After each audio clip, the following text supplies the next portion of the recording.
Hello and welcome to day 2 of our Marella Caribbean diary.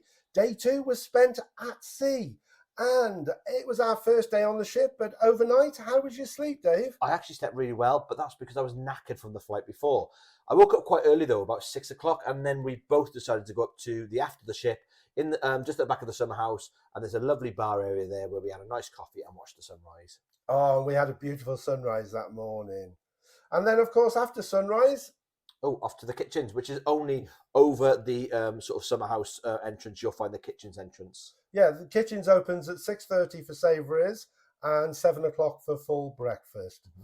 Now, we were excited to try it because it is a new concept and it's something different, but it didn't really work for us, did it? Our excitement went to not excited at all because we found it was all a little bit all over the shop, wasn't it? Like you had a station there and a station there.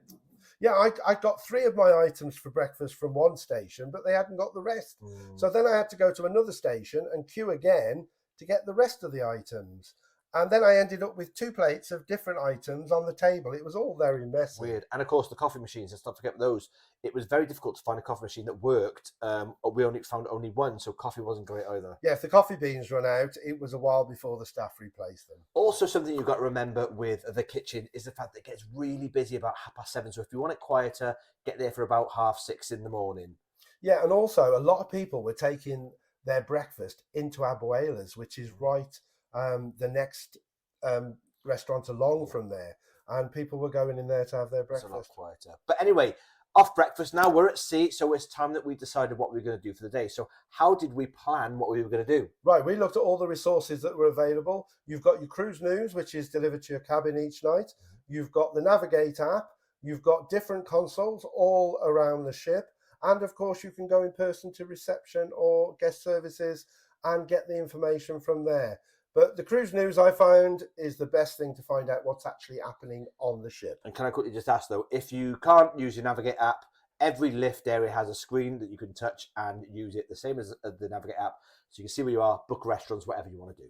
So that's great resources for finding out what's going on that day.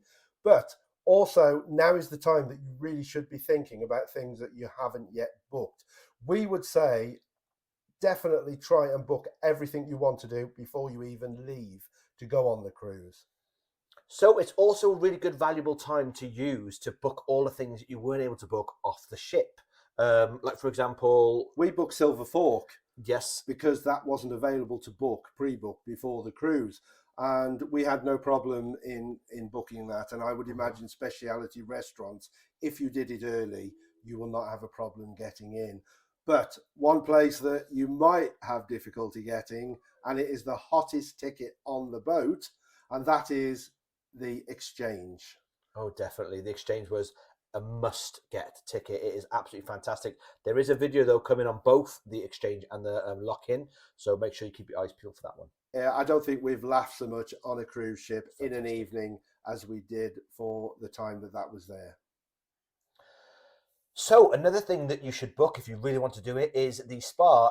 They have a thing called the First Day Favourites, which is a leaflet that brings out their deals, and they come in 3 different packages. I think it's silver, gold, and diamond package, and they range from a different prices from £149 from the silver, lead up to I think about £290 or £249 for the diamond. 229 package. For the diamond. 229, but the diamond, if I'm not mistaken, allows you access to the thermal area and the sunbeds. Well, they all do that, but the key thing with the pricing is mainly the length of the massage or the type of you get massage quite a lot for your money, don't you? You do, and of course, the key thing to go and book this morning is that they're week-long packages. So the sooner you start it, the more you're going to get value out of it.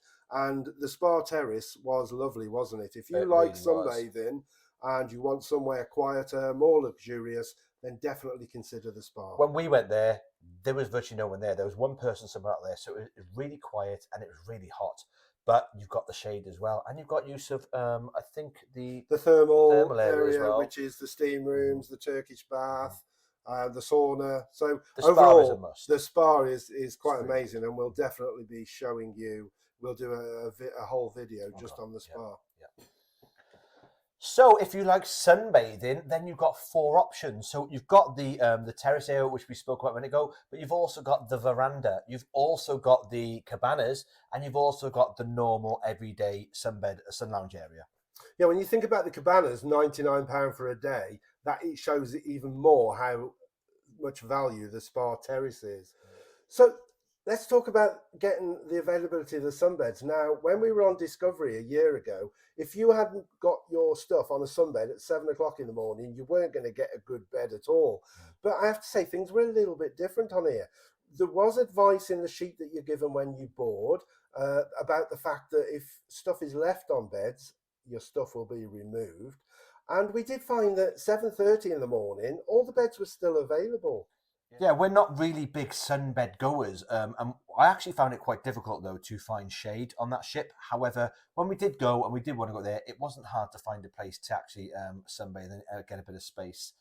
So other than that, I thought it was all right. I don't think we ever had difficulty finding a sunbed, and we found a place that was either shaded or part shaded, part sun.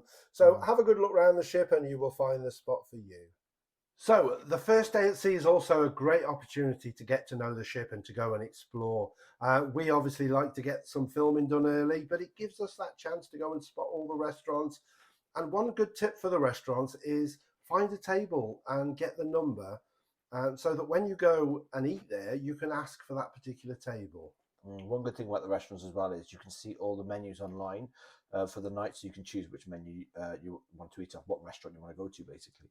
We went to Vista that night, and we are big fans of Vista. We loved it on Discovery too, and it was no different. It was the same menu, wasn't it? And we love the menu on there because it includes a steak, which is as good, we think, as the surf and turf. Didn't include it on that night though. We had that a different night. It wasn't the first night. No, but it's when it's on the menu. They rotate a couple of menus, don't they? But Vista's a really good place, so we enjoyed our meal there that night. So, of course, after our evening meal, we then got ourselves a quick drink in one of the bars, usually the Live Lounge. We popped to, was it Live Lounge that No, night? the Art House. Oh, the Art House. Sorry, a Live Lounge was on Discovery too. The Art House. And then we'd nip off to the show, which that night was the Busby Show.